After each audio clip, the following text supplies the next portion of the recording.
My brother approached me with a heartfelt request. He wanted me to become the legal guardian of his precious 6-month-old son.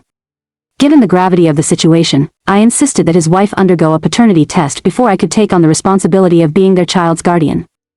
This decision has now led to the unraveling of their marriage. I'm a 28-year-old woman with a 30-year-old brother, and about 2 weeks ago, he came to me with this plea. His job requires him to relocate to another city, and his wife, a 29-year-old woman, has been spending the majority of her time in the hospital undergoing chemotherapy treatments. The financial strain is immense, as his current job doesn't pay enough to cover her medical expenses. His new position offers a better salary, which he desperately needs to afford her treatments after she was diagnosed with stage 2 liver cancer just last month. To manage his responsibilities, my brother made an arrangement with his in-laws, who agreed to take care of his wife while he works out of state during the weekdays and returns home on weekends. However, his in-laws are elderly and not equipped to handle both his wife's intensive care needs and his young son. This predicament left my brother with no choice but to turn to me for help, as we are the only family we have left. Both of our parents passed away when we were in our early 20s, leaving us to fend for ourselves ever since. My brother works in marketing, and I'm a high school teacher, not exactly a high-income household. Additionally, my own life is quite busy and demanding, making it challenging to take on the added responsibility of looking after my nephew. But more importantly, I couldn't bear to say no to my brother. We are each other's only family, and declining his request would not only strain our relationship but also break my heart, especially since he has always been there for me. If you're enjoying this story, please remember to subscribe to my channel, hit the like button, and share this video to support my channel. Your support means the world to me and helps me bring more stories like this to you, ***. Another layer of complexity in this situation was the whispers and rumors I had heard about my sister-in-law. We live in a relatively small town where gossip spreads like wildfire. A few years ago, even before my brother tied the knot, I overheard from a coworker that one of her cousins had been embroiled in a significant legal battle over a paternity fraud scheme. This cousin had deceived her husband, leading to a lawsuit against her for the fraud she perpetrated. Although the details were murky, the name that kept surfacing in these conversations was my sister-in-law's name. I wasn't entirely sure of the extent of her involvement, but it was clear that she played some role in helping to cover up the deceit for several years after their child was born. When their son was nearly 2 years old, my sister-in-law's best friend pressured them into getting married so she could quit her job and stay at home with their son. Her mother sensed something was amiss due to the undue pressure she was applying and insisted on a paternity test. This test revealed that my brother was not the biological father of their son. It turned out that my sister-in-law had orchestrated the entire paternity fraud by connecting her best friend with her cousin, who worked at a hospital. They would regularly exchange money to ensure the deception remained hidden. Essentially, she and her best friend were exploiting my brother for financial gain, while her best friend faced legal repercussions, and she herself escaped unscathed. Almost 2 years ago, my brother met a woman who, unbeknownst to him at the time, was the same woman implicated in that paternity scam. Despite the rumors and the unsettling history, my brother was convinced of her innocence and trusted her completely. He ignored the whispers and focused on their relationship, leading to their marriage and the birth of their son. I chose not to interfere or bring up the gossip, not wanting to disrupt their seemingly happy union, especially when they were about to welcome a child into their lives. Last month, when my sister-in-law was diagnosed with stage 2 liver cancer, she began spending more time in the hospital. I kept my concerns to myself, not wanting to add to their stress. However, when my brother asked me to be the legal guardian of his son, I felt compelled to address the unresolved issues. I expressed my reluctance to take on the guardianship without a paternity test, fearing there might be more secrets she was hiding. My brother initially resisted, accusing me of doubting his wife without cause, especially since they had been together for so long. Despite his objections, I stood firm on my decision, emphasizing that I couldn't assume the role of guardian without clarity on the child's paternity. After much debate, he reluctantly agreed to proceed with the test. For 2 weeks, I heard nothing from him, which only heightened my anxiety. Then, out of the blue, 3 days ago, he called to inform me that he no longer needed me to sign any guardianship documents and that he was staying here. This sudden change left me baffled, as he had abruptly canceled his move without any explanation. When I pressed him for details, he dismissed my concerns and hung up, leaving me confused and worried. Given that my brother is usually kind and considerate, this unexpected shift was alarming. Unable to reach anyone else for answers, I decided to contact my sister-in-law directly. As soon as I called, she answered but didn't hesitate to unleash her fury on me, accusing me of sabotaging her marriage. This reaction signaled that something terrible had transpired, likely linked to the paternity test I had insisted upon. It became clear that my push for the test had stirred up long-buried secrets, leading to the collapse of their marriage. I felt an overwhelming sense of guilt, realizing that my actions, though well-intentioned, might have inadvertently torn apart their family. Compounding my distress was the fact that my sister-in-law was battling cancer, making the situation even more heartbreaking. #update 1. Thank you all for your kind messages and supportive comments. It's comforting to know that not everyone judges me for putting myself first in this difficult situation. Today, I finally spoke with my brother, who shared everything that had happened over the past 2 weeks since I requested the paternity test. He explained that after our conversation, he went straight home and informed his wife about my request. He assumed it would be a straightforward discussion, believing she wouldn't object. However, she vehemently opposed the idea, feeling insulted by the implication that she was a scammer and deceitful towards her own husband. Her intense emotional reaction made my brother suspect that something was seriously wrong with her behavior. After days of uncertainty, he decided to proceed with the paternity test without informing his wife, hoping for a resolution that wouldn't uncover any hidden truths. Unfortunately, the results were shocking. My brother discovered that he was not the biological father of his son. The results were confirmed with a second test, leaving him in disbelief and heartbroken. This revelation meant that his entire marriage was built on a lie, and he was left grappling with how to confront his wife after years of trust and love. A few days after receiving the test results, my brother confronted his wife. Initially, she denied everything, but the evidence was irrefutable. Eventually, she confessed that she had an affair with one of her friends shortly after their marriage, leading to the pregnancy. She never disclosed this to him, fearing it would destroy their marriage. Furthermore, she revealed her involvement in the earlier paternity fraud, admitting that she had orchestrated the scam by connecting her best friend with her cousin at the hospital. This manipulation was purely for financial gain, as her best friend sought money to cover up the deception. My sister-in-law's actions were both unbelievable and repulsive, leaving my brother devastated that he had been betrayed in such a profound way. Despite the pain, I'm relieved that I pushed my brother to get the paternity test done. Without it, he might never have discovered the truth, leaving him in a continued state of ignorance and pain. My sister-in-law had decided to become a stay-at-home mom after marrying my brother, relying on his financial support to care for her and his son. However, her infidelity and deceit shattered that fragile trust. My brother now recognizes that her decision to stay with him was solely based on his willingness to overlook her past and provide for her, rather than genuine love and commitment. While my brother is still coming to terms with the betrayal, I find some solace in knowing the truth. I had always suspected that my sister-in-law wasn't entirely trustworthy, but I kept my suspicions to myself to avoid causing unnecessary turmoil in my brother's life. Seeing him in love and trusting someone despite the rumors made it difficult for me to voice my concerns. However, the reality has now come to light, and my brother has taken the necessary steps to protect himself and his son. He has filed for divorce and is seeking full custody of his son, despite his wife's pleas and attempts to reconcile by using her illness as a manipulation tactic. #update 2. Recently, I learned from my brother that the man my sister-in-law cheated with, the true father of his son, had remained actively involved in their lives up until recently. This man, an old friend of my sister-in-law, had harbored feelings for her for years. Despite his stable financial situation, my sister-in-law chose to marry my brother, dismissing him as a viable option. She had previously confided in him about her relationship with this friend, but he trusted her completely, never suspecting any ulterior motives. When my brother discovered the truth, he felt foolish for having trusted her over the years, especially after I had warned him about the rumors. The realization that she had been unfaithful and deceitful for so long was crushing. My brother now regrets not standing up to her earlier, but he recognizes that he cannot change the past. He has come to understand that her primary motivation for staying with him was his financial support, not love or loyalty. Hearing my brother vent about this situation was painful. He described how my sister-in-law continued to maintain a facade of normalcy, even inviting her cheating partner over for dinner with her parents, pretending everything was fine.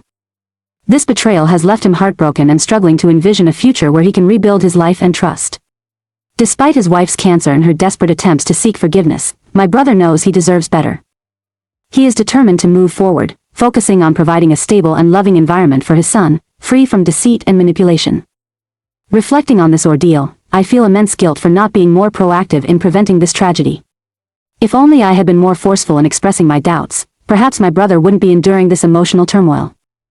It's disheartening to see how my sister-in-law continued her toxic behavior, maintaining relationships that only serve to harm my brother and our family. My nephew remains blissfully unaware of the complexity surrounding his parentage, and I can only hope that he remains happy and protected from the chaos that has unfolded. Update 3. It's been a week and a half since my brother last visited, and he's been extremely busy with work commitments. Today, he stopped by and asked if I could watch my nephew for a few hours because he needed to urgently meet with his lawyer. I agreed, knowing it was the least I could do to support him during this difficult time. Upon his return, he shared some startling news. His wife had confided in her friend about the true paternity of their son and was now willing to fight for custody if my brother didn't agree to her terms. She is still hoping to reconcile with him, even going so far as to use her cancer diagnosis to manipulate the situation, suggesting that he should let her spend her remaining months in peace rather than embroiling them in legal battles. My brother, however, sees through her manipulative tactics. He understands that the custody battle isn't about seeking revenge but about ensuring that his son remains with his rightful father, especially if something unfortunate happens to my sister-in-law. He recognizes that her actions have been purely self-serving and that she has consistently used her illness to exert control and manipulate him emotionally. Despite her pleas and the shared history they once had, my brother is resolute in his decision to proceed with the divorce and custody arrangements, prioritizing his son's well-being over the fractured remnants of his marriage. The situation has only escalated in recent days. My sister-in-law continues to visit my home to see her son and plead her case, desperately trying to convince my brother to halt the legal proceedings. Each encounter has become increasingly heated, with her emotional pleas clashing against my brother's unwavering resolve. He believes that she has involved her friend in this battle as a form of retaliation, further complicating an already painful situation. The tension has reached a boiling point, leaving my brother emotionally exhausted and questioning how things have spiraled so out of control. Throughout all of this, my nephew remains a beacon of innocence, unaware of the turmoil surrounding him. His happiness is a stark contrast to the chaos engulfing our family, and I fervently hope that he continues to thrive despite the challenges. My brother's strength and determination to provide a stable and loving environment for his son are admirable, even as he navigates the emotional wreckage of his marriage. I can only offer my support, assisting with childcare when needed, as he juggles the demands of his job and the responsibilities of single parenthood. Update 4. Today brought another unexpected turn. My sister-in-law paid me a visit to see my brother and drop off their son for a while. She had been avoiding him for the past few days, so she figured my home would be a safe place to catch up. Initially, I tried to persuade her to leave, but her frail and weakened state made it difficult to turn her away. Seeing her so vulnerable tugged at my heartstrings, and before I knew it, my brother stepped in. Instead of dismissing her, he invited her into the house, albeit with a sense of urgency, as he had to leave for work shortly. I was present in the room during their entire conversation, which felt intrusive given the personal nature of their discussion. My sister-in-law was fervently pleading with my brother to grant her joint custody of their son. She claimed to have severed ties with the man she had an affair with, insisting that she no longer wanted his involvement in their lives. However, her emotions overwhelmed her, leading her to reveal the truth about their relationship and the reasons behind his involvement in their son's guardianship. She confessed that she had come to terms with the impending divorce and had no intention of contesting it legally. Her primary concern was her deteriorating health, as her cancer had progressed to stage 3, according to her doctors. She expressed a desperate need to spend as much time as possible with her son in her remaining days. I expected my brother to refuse her request, given how distressed he seemed, but to my surprise, he offered a compromise: supervised visits. He calmly explained that her lies had broken his trust irreparably and that he couldn't simply move past the deception, even in her illness. My brother made it clear that while he was willing to allow her supervised visits, he could not accept any semblance of their past relationship. He emphasized that his priority was his son's well-being and that he needed to protect him from further emotional harm.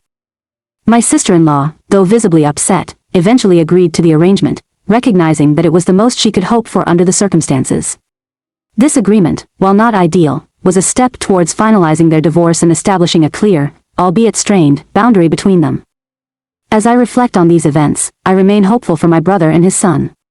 The path ahead is undoubtedly challenging, but his resilience and dedication to providing a stable environment for his son are commendable. I pray that they both find peace and happiness in the aftermath of this ordeal, and that the wounds of betrayal and loss begin to heal with time. Story 2 *. I discovered the end of my marriage when I noticed my wife coming home partially dressed. As a 27-year-old man, I was married to my ex-wife, a 24-year-old woman, for almost 2 years before I uncovered her infidelity. Our relationship began on a sunlit beach during a summer afternoon, where we had an incredible time together. She was with a group of college friends, all law students taking a break from their studies, and I was with my own group of friends. Among the mingling conversations and shared laughs, we connected and exchanged numbers, leading to a budding romance that culminated in marriage. Despite the happiness we shared, our relationship was far from smooth in the beginning. My wife came from a wealthy background, and her parents were vehemently opposed to our union. They disapproved of me, citing my demanding work schedule and financial instability as reasons why I wasn't a suitable match for their daughter. They believed I worked too many hours, juggling 2 different jobs, and still struggled to secure a well-paying position despite my best efforts. Their constant attempts to break us up were exhausting, but our love for each other was strong enough to withstand their disapproval. We decided to marry regardless of their objections, and after months of resistance, her parents finally accepted our relationship, allowing us to move forward with our lives together. Little did I know that more challenges awaited us. 2 months before our wedding, my wife confessed that she had cheated on me with one of her classmates. She admitted that the affair happened by mistake and that the guilt had been weighing heavily on her. During the time she claimed the affair occurred, I noticed a persistent sadness and a sense of depression in her demeanor. Whenever I asked her what was wrong, she would reassure me that she was fine. Her confession was a heavy blow, but being young, naive, and deeply in love, I chose to forgive her, believing that her honesty signaled genuine remorse and a promise to never repeat her mistake. We moved forward with our wedding, and for almost 2 years, we maintained a semblance of a happy marriage. We never revisited the topic of her infidelity, hoping to leave it behind us.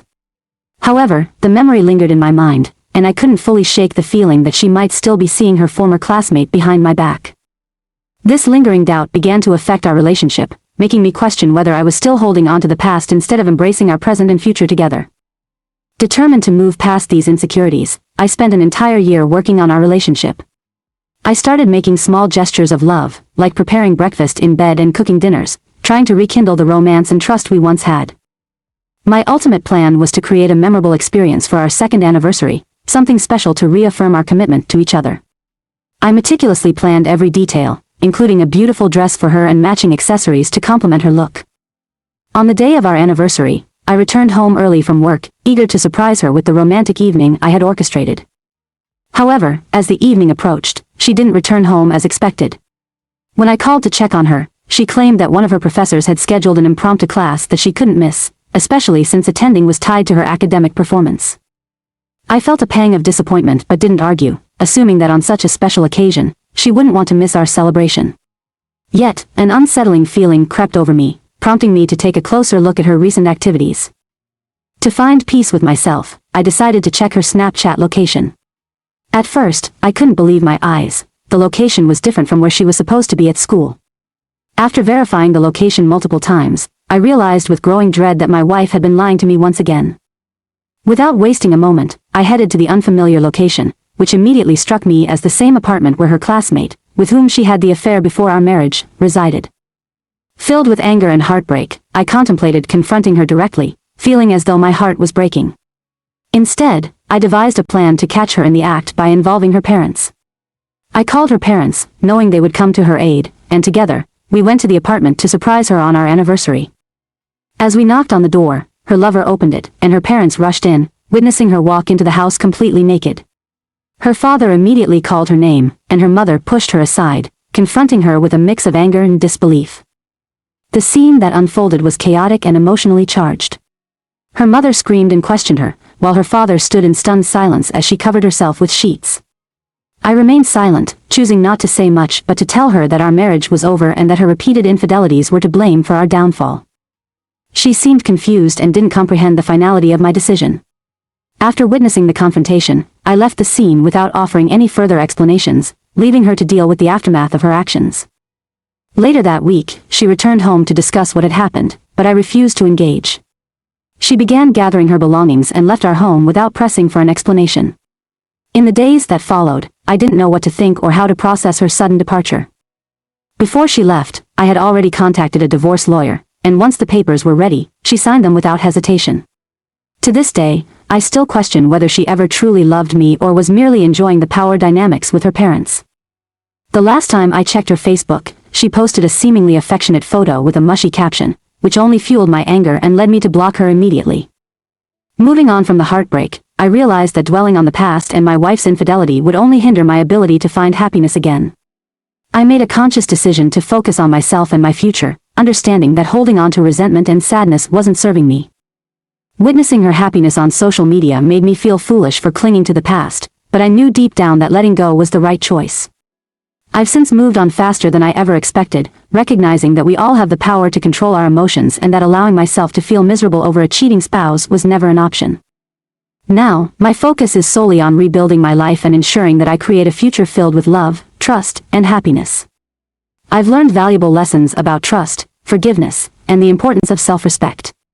While the pain of betrayal still lingers, I know that prioritizing my well-being and happiness is the best path forward. No longer will I let someone else's actions dictate my emotional state. Instead, I choose to embrace the opportunities that lie ahead and build a life that reflects my true worth and potential.